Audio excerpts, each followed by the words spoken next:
Rizq Allohdan birodarlar. Hunarimizdan emas, otamizdan emas, ishxonamizdan emas, shepdan emas. Kimdan? Allohdan. Sen tirikmisan? Demak rizqing bor. Agar rizqing tugagan bo'lsa, o'lasan. Shuning uchun musulmon odam o'zini xor qilmaydi. Rizq topaman deb shepga, oshnasiga, qo'shnisiga. Meni rizqim Allohning qo'lida. Seni ishxonangda ishlamasam, boshqa yerdan Alloh rizqini yetkazaveradi deydi. Agar iymoni komil bo'lsa, rizqini Allohdan yegan. Shep, meni haydamang, мне нужна эта работа deydi. Menga kerak shu ish deydi. Haydamang deydi. Alloh taolo rizqni bitta eshigini yopib qo'ysa, boshqasini albatta ochadi. Chunki siz tirikmisiz?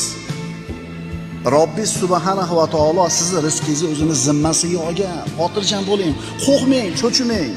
Kursda o'ynashdan ham qo'rqmang, do'konlar buzilib ketdi desam qo'rqmang. Sizni rizqingizni Alloh o'zini zimmasiga olgan. Xotirjam bo'ling.